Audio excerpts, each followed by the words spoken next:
maruta saking kutha sang Gurukula yen tanamu tusa sang Sri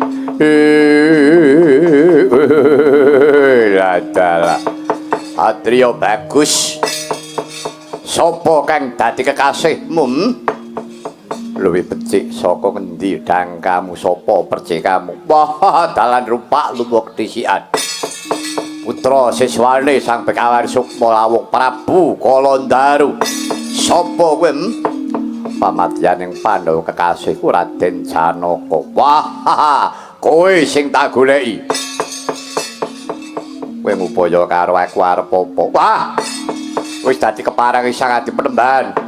Dene iki pamonging Pandhawa iki ndang kapracondang balasan kethek putih kang aran Anoman. Iki mung kari nyirnakake para Pandhawa. Balasan pamong sing sijine Ratu Dwarawati. Yen pancen sediamu mengko ayo sampurnakno luwih dhisik Janaka. Maju kokop getihmu ha.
Mergo tumanjing samudra tulya dreng. Ayo Pandhawa ngebyuka bareng lekaning atiku. Wah, nek buta gemprong-gemprong suaramu. Sapa kowe? Prabu Kalandaru. Putra siswane Begawan Sukma Lawung. Sapa kowe? Werkudara. Kowe tunggale Pandhawa. Obadamu. Pancen kowe sing tak goleki. Manut pangandikane Sang Adi Penemban, kowe kuwi wong Sukerta. Manuta. Patimana jroning telakku kene, maju tak jojoh upancanaka suwek cangkemmu yo takon dosa kuwi.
Iki nek aku dhewe ora maju, ora bakal entuk gawe iki kena tanggo jalaran.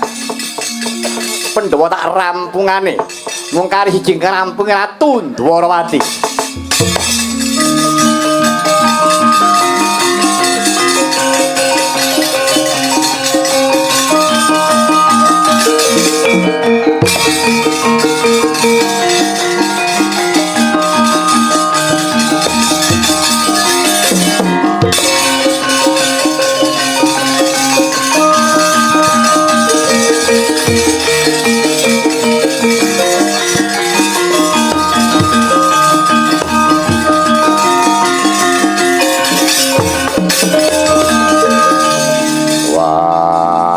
Yang pendito gerangan tumak tumuk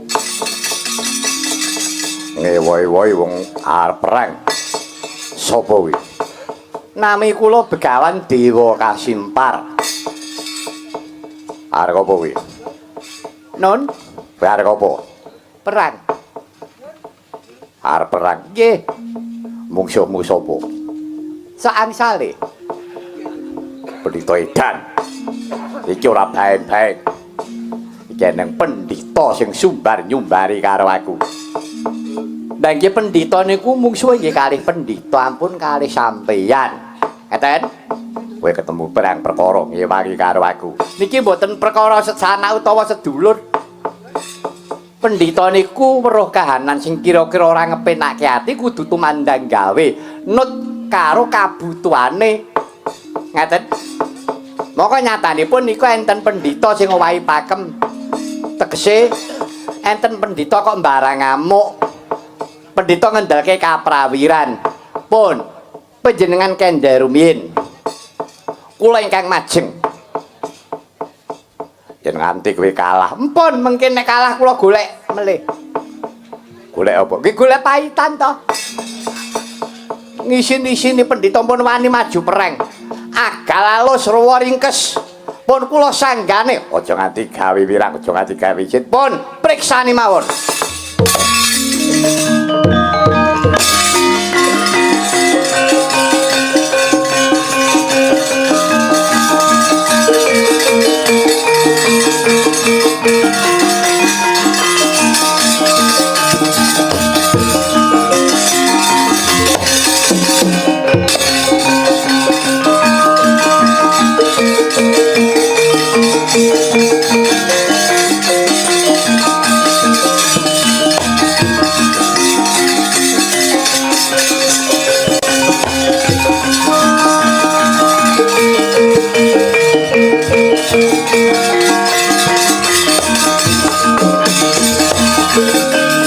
Iki eneng pendhita sing ngawu gawar melu ampyak awur-awur iki dudu garapamu ngaku kowe sapa rasah perlu kowe takon sing ampyak awur-awur iki aku apa kowe sing gawe reget sing gawe suker iki aku apa kowe ya ibarate wong sing rusak karo wong dandani kira-kira menang ndi kowe lah ora kowe kuwi sapa aku Dewa Kasimpar kowe Sukma Lawung to ya pancen aku Sukma Lawung kowe pendhita sing minger kiblatmu minger panembahmu ora manut karo paugeran ora patut kowe mungsuh karo para satriya kowe patut ya mungsuh karo jago kapuk ngene iki ayo wong kaplakan ngene iki tanding ana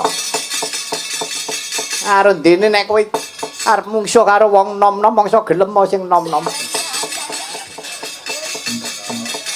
iki wong tuwek mungsuhmu ya tuwek ngene iki mung karek wotak watuk karo glegen neng aku iji iso aku nglanggati karo lakon mati dening aku kuwi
kabarane.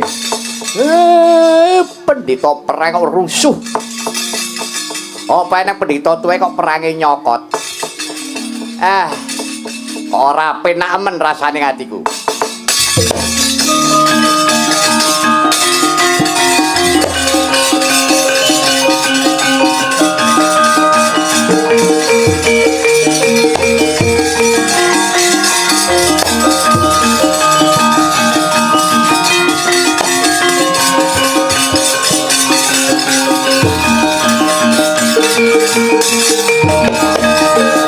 Kakang Semar iki. Nggih kula. Kakang Semar saka ngendi iki mau? Sampe rasah takon. Rasa takon kare butuhe wong tuwa kula lagi kelintong-kelintong niki wau. Pamonge Pandhawa iki ora mung Semar tok, sampean kudu melu nyambut gawe. Nggih napa mboten? Jagat iki enten perangane telu.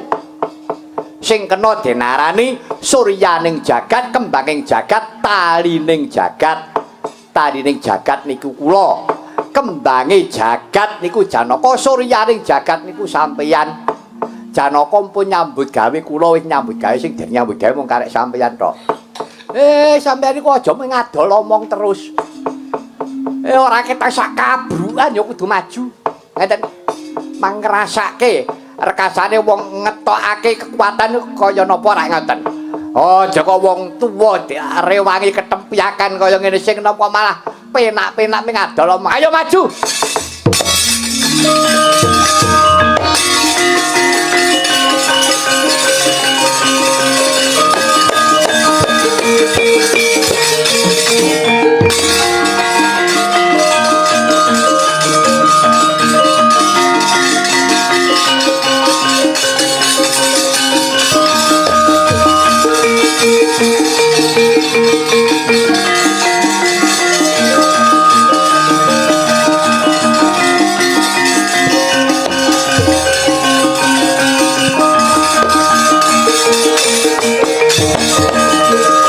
Begawan Sukma Awung yen karep ngarah Pati Ratu Dwarawati tak pasrahake nanging kowe kudu kuat nadahe pusaka Dwarawati senjata cakra Baskara tampanana iki.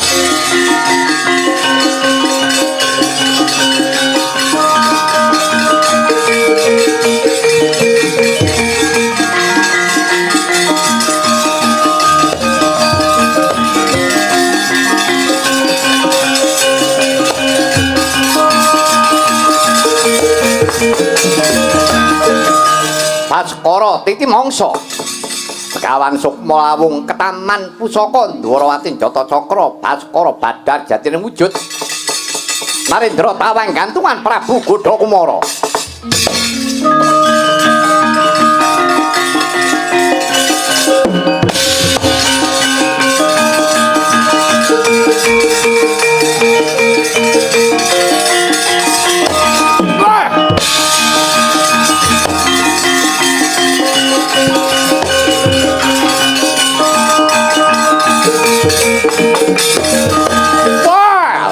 Bedes buset ora tata sida wurung anggere ngarah patine Anoman.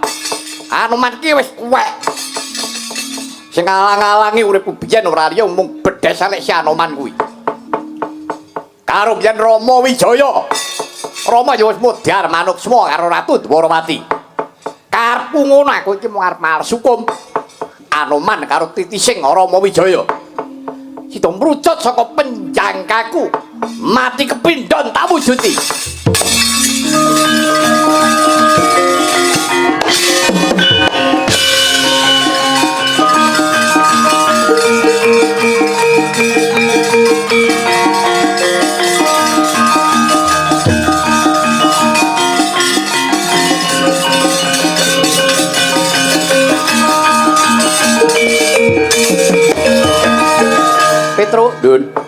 Sing bengok-bengok kae mau sapa? Wah, nangge niku.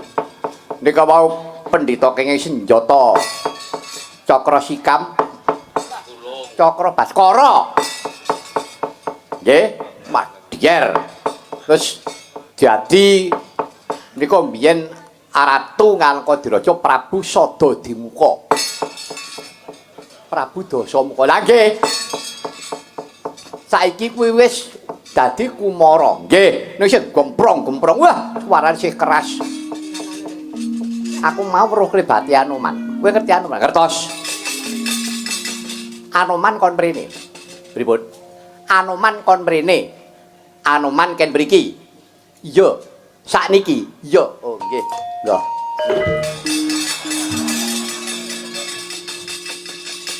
Kok kedian ora waras.